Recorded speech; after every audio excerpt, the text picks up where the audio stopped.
सपने को भुला कर जिया तो क्या जिया है, दम तो उसे पाकर दिखा। लिख दे खून से अपनी कामयाबी की कहानी और बोल उस किस्मत को, है दम तो उसे मिटा के दिखा। जय हिंद दोस्तों, मैं हूं RS. Prajapati. Daily current affairs की क्लास में आपका स्वागत करता हूं। तो आज हम बात करने वाले हैं 15 अप्रैल दिन शनिवार के करंट अफेयर्स की। पर डे सुबह 6 बजे आपको करंट अफेयर्स की अपडेट मिल जाती है। तो अगर चैनल को सब्सक्राइब नहीं किया है तो चैनल को सब्सक्राइब कर लीजिए और बेल आइकन को भी प्रेस कर दीजिए, जिससे आने वाली प्रत्येक वीडियो आपके पास पहुंच सके। तो चलिए देख लेते हैं आज का current affairs. Most important questions होने वाले हैं। तो पहला प्रश्न है कि आईपीएल में सबसे तेज 100 विकेट लेने वाले हाल ही में कौन क्रिकेटर बने हैं। तो आईपीएल में सबसे तेज 100 विकेट हाल ही में किसने हासिल किया है। तो कसिगो रबाडा ने। किसने? कसिगो रबाडा ने हासिल किया है, जिन्होंने केवल 64 गेंदों पर ही 100 विकेट ले लिए हैं, जो कि पंजाब किंग्स में खेल रहे हैं अभी वर्तमान में आईपीएल में। ठीक। हर्षल पटेल जो कि भारतीय हैं, इन्होंने 79 मैच में, ठीक है, यानी 79 मैच में ही हर्षल पटेल ने, जो कि भारतीय हैं, इन्होंने 100 विकेट लिया है। और जो ये आरसीबी रॉयल चैलेंजर बेंगलुरु में खेल रहे हैं हर्षल पटेल। ठीक है। और ये जो कशिगो रबाडा हैं, ये साउथ अफ्रीका के जो हैं खिलाड़ी हैं, तो ये आप याद रखेंगे। और उसके बाद आईपीएल इतिहास में सबसे तेज 70 मैच में जो है 100 विकेट का रिकॉर्ड जो है श्रीलंका के लसिथ मलिंगा के नाम है। तो सबसे पहले जो है 70 मैच में 100 विकेट लेने वाले कौन खिलाड़ी थे। तो लसिथ मलिंगा थे श्रीलंका के। उसके बाद जो है हर्षल पटेल बने, जो कि 79 मैच में भारतीय हैं, इन्होंने जो है 100 विकेट लिया है। और उसके बाद जो है नंबर 1 पे कौन आ गए हैं, कसिगो रबाडा आ गए हैं, जो कि 64 गेंद पर ही 100 विकेट ले लिया है। ठीक। नेक्स्ट प्रश्न देखिए, यहाँ पर दूसरा नंबर है कि सीएसके यानी चेन्नई सुपर किंग्स के कप्तान के रूप में 200 आईपीएल मैच हाल ही में किसने पूरा किया है। तो महेंद्र सिंह धोनी ने 200 आईपीएल मैच हाल ही में पूरा किया है। किसने? महेंद्र सिंह धोनी ने। ठीक। नेक्स्ट क्वेश्चन देखिए, थर्ड नंबर कि H3N8 बर्ड फ्लू से दुनिया की पहली मौत हाल ही में कहां पर हुई है। तो चीन में हुई है। H3N8 बर्ड फ्लू दुनिया की पहली मौत जो है वो कहाँ हुई? चीन में हुई है, जहां के राष्ट्रपति शी जिनपिंग है। और बीजिंग जो है वो कैपिटल है कहाँ की? चीन की। और युआन जो है वो करेंसी है। ठीक है। चलिए उसके बाद देखिए यहाँ पर नेक्स्ट क्वेश्चन, फोर्थ नंबर की solar energy corporation of India को कौन सा दर्जा मिला है। तो solar energy corporation of India को मिनी रत्न श्रेणी फर्स्ट दर्जा मिला है। कौन सा दर्जा मिला है? तो केंद्र सरकार द्वारा जो है मिनी रत्न श्रेणी फर्स्ट में solar energy corporation of India को दर्जा मिला है। Solar energy corporation of India की जो है स्थापना वो 9 सितंबर को हुई थी। कब हुई थी? 9 सितंबर 2011 को हुई थी। तो ये पॉइंट भी याद रखेंगे। कहाँ पर? नई दिल्ली में। ठीक। उसके बाद देखिए नेक्स्ट क्वेश्चन कि एआई पर निवेश करने वाले देशों में भारत की रैंक क्या रही है। तो एआई पर निवेश करने वाले देशों में भारत की रैंक 5वीं रही है। कौन सी रही है? 5वीं रैंक रही है एआई निवेश पर। ठीक है। और यह जो एआई निवेश है ये स्टैनफोर्ड विश्वविद्यालय द्वारा जारी की जाती है। किसके द्वारा? स्टैनफोर्ड विश्वविद्यालय के द्वारा एआई निवेश की रिपोर्ट जो है वो जारी की जाती है। तो 5वें नंबर पर हमारा भारत देश है। और पहले नंबर पर कौन है एआई रिपोर्ट में? तो यूएसए है, यानी कि अमेरिका है। और दूसरे नंबर पर चीन है। कौन है? चीन है दूसरे नंबर पर। और तीसरे नंबर पर यूके है। ठीक है। कौन है? यूके है। चौथे नंबर पर इजराइल है। और 5वें नंबर पर हमारा भारत देश चीन है। तो ये पॉइंट भी आप याद रखेंगे। ठीक। नेक्स्ट प्रश्न देखिए, 6 नंबर, ईरान ने नया घरेलू निर्मित ड्रोन विकसित किया है जो कितने किलोमीटर के दायरे में लक्ष्यों को नष्ट कर सकता है। तो ईरान ने नया घरेलू निर्मित ड्रोन विकसित किया है जो 450 किलोमीटर के दायरे में लक्ष्य को नष्ट कर सकता है। कितने किलोमीटर दायरे में? तो 450 किलोमीटर के दायरे में जो भी चीज़ें होती हैं उन सबको नष्ट कर सकता है। ठीक है। किसने विकसित किया है? तो ईरान ने विकसित किया, जिसकी कैपिटल तेहरान है। और जो शासक हैं वो अली खामेनेई हैं। कहाँ के? ईरान के। ठीक। नेक्स्ट प्रश्न देखिए कि किस देश ने हाल ही में क्रिस्टी फर्मों को लाइसेंस देने की पहल की शुरुआत की है। तो हाल ही में अल सल्वाडोर ने क्रिस्टी फर्मों को लाइसेंस देने की पहल की शुरुआत की है? किसने? अल सल्वाडोर ने। ठीक, तो अल सल्वाडोर की जो है राजधानी वो सैन सल्वाडोर है। क्या है? सैन सल्वाडोर जो है वो कैपिटल है, और जो करेंसी है वो डॉलर और बिटकॉइन दोनों यहाँ चलती है। कहाँ पर? अल सल्वाडोर में। और राष्ट्रपति जो है वो नायब बुकेले हैं। कौन है राष्ट्रपति? नायब बुकेले जो है वो राष्ट्रपति हैं। कहाँ के? अल सल्वाडोर के। ठीक, नेक्स्ट क्वेश्चन देखिए 8 नंबर कि एशियाई कुश्ती चैंपियनशिप में भारत के अंतिम पंघाल ने कजाकिस्तान के अस्ताना में कौन सा पदक जीता है? तो रजत पदक जीता है। किसने जीता है? तो अंतिम पंघाल ने जीता है।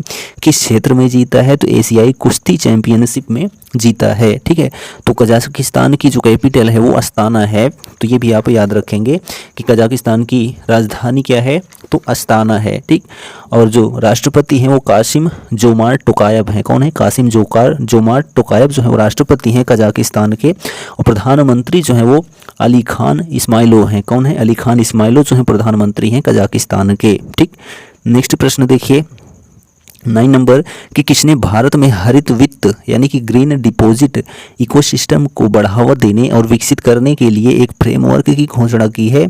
तो आरबीआई ने यानी रिजर्व बैंक ऑफ इंडिया ने भारत में हरित वित्त यानी ग्रीन डिपॉजिट इकोसिस्टम को बढ़ावा देने और विकसित करने के लिए एक फ्रेमवर्क की घोषणा की है। तो आरबीआई की स्थापना 1 अप्रैल 1935 को हुई थी। ठीक, जिसका मुख्यालय मुंबई में है, और शक्तिकांत दास जो है वो गवर्नर हैं आरबीआई के। ठीक, वर्तमान में। तो ये पॉइंट आप याद रखेंगे। भारत में हरित क्रांति के जनक आपको पता है एम एस स्वामीनाथन हैं, जिन्होंने पंजाब से शुरू की थी। प्रमुख फसल गेहूं और चावल है। ठीक, चलिए आगे बढ़ते हैं। यहाँ पर नेक्स्ट प्रश्न है भारतीय नौसेना ने सिक्योर मैरीटाइम कम्युनिकेशन विकसित करने के लिए किसके साथ समझौता किया है?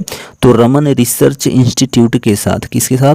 रमन रिसर्च इंस्टीट्यूट के साथ समझौता किया है। रमन रिसर्च इंस्टीट्यूट की स्थापना जो है वो 1948 में हुई थी। कब हुई थी? 1948 में की गई थी रमन रिसर्च इंस्टीट्यूट की स्थापना। और जो संस्थापक थे वो चंद्रशेखर वेंकट रमन थे। कौन थे? चंद्रशेखर वेंकट रमन थे। और अभी एमडी जो है वो तरुण सौरदीप हैं। कौन है? तरुण सौरदीप जो है वो रमन रिसर्च इंस्टीट्यूट के एमडी हैं। और रमन रिसर्च इंस्टीट्यूट जो है वो कहाँ है? तो बेंगलुरु कर्नाटका में है। ठीक, तो ये पॉइंट आप याद रखेंगे। नेक्स्ट क्वेश्चन है कि हाल ही में किस संस्था के अनुसार चालू वित्त वर्ष 2022-23 के लिए भारत की अर्थव्यवस्था 5.9% जो कि पहले 6.1% बताई गई थी की दर से बढ़ेगी? तो अंतर्राष्ट्रीय मुद्रा कोष के द्वारा जो है यानी कि IMF इंटरनेशनल म्यूचुअल फंड अंतर्राष्ट्रीय मुद्रा कोष के द्वारा जारी रिपोर्ट के अनुसार भारत की अर्थव्यवस्था 5.9% की दर से बढ़ेगी, जिसको पहले 6.1% बताया था। किसने? तो IMF ने बताया था। ठीक, तो IMF की स्थापना जो है वो जुलाई 1944 में हुई थी। कब हुई थी? जुलाई 1944 में IMF यानी इंटरनेशनल म्यूचुअल फंड की स्थापना की गई थी। कहाँ पर? वाशिंगटन DC में, यानी मुख्यालय वाशिंगटन DC में है। और इसमें 190 देश शामिल हैं। और अध्यक्ष जो है IMF के वो क्रिस्टालिना जॉर्जीवा हैं। कौन है? क्रिस्टालिना जॉर्जीवा जो है वो IMF अध्यक्ष हैं। ये सारे फैक्ट याद रखेंगे। नेक्स्ट प्रश्न देखिए 12 नंबर, हाल ही में कौन सा शहर 15 साल बाद एशियाई हॉकी पुरुष चैंपियनशिप की मेज़बानी करेगा? तो चेन्नई तमिलनाडु करेगा। कौन करेगा? चेन्नई तमिलनाडु जो है वो 15 साल बाद एशियाई हॉकी पुरुष चैंपियनशिप की मेज़बानी करेगा। कौन? चेन्नई तमिलनाडु करेगा। ठीक है, तो ये पॉइंट आप याद रखेंगे। हम बात करते हैं आगे। नेक्स्ट क्वेश्चन देखिए कि भारत किस पड़ोसी देश के साथ बॉर्डर क्रॉस डिजिटल पेमेंट के लिए समझौता करेगा? तो नेपाल के साथ। किसके साथ? नेपाल के साथ। भारत जो है नेपाल पड़ोसी देश के साथ बॉर्डर क्रॉस डिजिटल पेमेंट के लिए समझौता करेगा। तो किसके साथ करेगा? तो नेपाल के साथ करेगा। जो कैपिटल है नेपाल की वो काठमांडू है। और संसार का सबसे ऊंचा पर्वत शिखर माउंट एवरेस्ट भी नेपाल में ही स्थित है। प्रधानमंत्री जो है नेपाल के पुष्प कमल दहाल हैं, जिनको प्रचंड के रूप में भी जाना जाता है। ठीक है, और राष्ट्रपति जो है रामचंद्र पौडेल हैं। कहाँ के? नेपाल के। ठीक, नेक्स्ट प्रश्न है यहाँ पर देखिए 40 नंबर है कि हाल ही में किस केंद्रीय मंत्री ने जम्मू कश्मीर के रामबन में पीरा कुम्फर सुरंग का उद्घाटन किया है? तो हाल ही में नितिन गडकरी, रेल सड़क परिवहन मंत्री नितिन गडकरी, केंद्रीय मंत्री ने जम्मू कश्मीर के रामवन में पीरा कुम्फर सुरंग का उद्घाटन किया है। किसने किया है? तो नितिन गडकरी ने किया है। ठीक है, तो ये पॉइंट आप याद रखेंगे। और जम्मू कश्मीर के जो प्रशासक हैं वो मनोज सिन्हा हैं। कौन है? मनोज सिन्हा हैं। ठीक है, तो ये भी पॉइंट आप याद रखेंगे। नेक्स्ट प्रश्न देखिए यहाँ पर 50 नंबर कि हाल ही में कौन सा टाइगर रिजर्व देश के सभी टाइगर रिजर्व में सबसे बेहतर रखरखाव वाला टाइगर रिजर्व बना है? तो पेरियार टाइगर रिजर्व। तो हाल ही में पेरियार टाइगर रिजर्व जो है वो देश के सभी टाइगर रिजर्व में सबसे बेहतर रखरखाव वाला टाइगर रिजर्व बना है। कौन? Periyar tiger reserve. ठीक है, तो पेरियार टाइगर रिजर्व की जो है शुरुआत या स्थापना 1982 में की गई थी। कब की गई थी? 1982 में की गई थी। ठीक है, कहाँ पर? तो इडुक्की केरल में। कहाँ पर? इडुक्की केरल में की गई थी। ठीक, नेक्स्ट क्वेश्चन देखिए कि भारत की पहली नेत्रहीन महिला क्रिकेट टीम का कप्तान किसे चुना गया है? तो भारत की पहली नेत्रहीन महिला क्रिकेट टीम का कप्तान जो है वो सुषमा पटेल को चुना गया है। किसको? सुषमा पटेल को। ठीक, नेक्स्ट क्वेश्चन कि एयू स्मॉल फाइनेंस बैंक के प्रबंध निदेशक और सीईओ के रूप में संजय अग्रवाल की पुनः नियुक्ति को मंजूरी किसने दी है? तो आरबीआई ने दी है, यानी रिजर्व बैंक ऑफ इंडिया ने दी है। एयू स्मॉल फाइनेंस बैंक के प्रबंध निदेशक और सीईओ के रूप में संजय अग्रवाल को पुनः नियुक्ति की मंजूरी दी है आरबीआई ने। ठीक, तो एयू स्मॉल फाइनेंस बैंक की स्थापना जो है वो 1996 को हुई थी। कब हुई थी? 1996 को हुई थी। कहाँ पर? जयपुर में इसका मुख्यालय है और जो मालिक हैं वो संजय अग्रवाल। ठीक है, कौन है? संजय अग्रवाल, जो सीईओ और प्रबंध निदेशक हैं दूसरी बार। ठीक है, तो ये पॉइंट आप याद रखेंगे। नेक्स्ट क्वेश्चन देखिए 80 नंबर है कि हाल ही में कौन 1 जून से टीसीएस के सीईओ के रूप में गोपीनाथन के स्थान पर पदभार संभालेंगे? तो के कृतिवासन जो है संभालेंगे। कौन संभालेंगे? के कृतिवासन जो है वो 1 जून से टीसीएस के सीईओ के रूप में गोपीनाथन के स्थान पर जो है पदभार संभालेंगे के कृतिवासन। ठीक है, तो टीसीएस यानी कि टाटा कंसल्टेंसी सर्विसेज होता है इसका फुल फॉर्म, और फाउंडर जो थे वो जेआरडी टाटा थे। कौन थे? जेआरडी टाटा जो है वो टीसीएस की स्थापना किए थे या खोज किए थे, और 1 अप्रैल 1968 में जो है इसकी स्थापना हुई थी। कब हुई थी?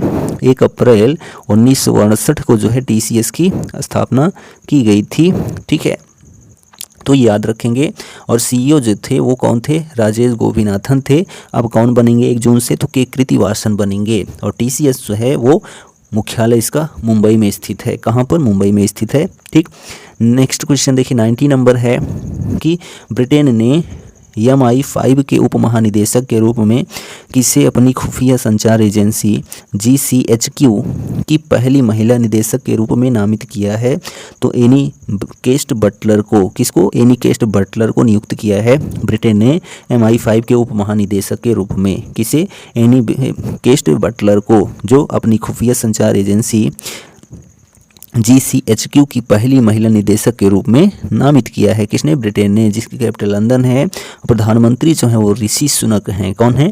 ऋषि सुनक जो है वो प्रधानमंत्री हैं। कहाँ के? ब्रिटेन के। ठीक, नेक्स्ट क्वेश्चन देखिए 20 नंबर कि हाल ही में किस मेट्रो ने नदी के नीचे देश की पहली ट्रेन चलाई है? तो कोलकाता मेट्रो ने हाल ही में देश की पहली नदी के नीचे मेट्रो ट्रेन चलाई है। तो कोलकाता मेट्रो ट्रेन जो है वो 1984 से चल रही है। कब से चल रही है?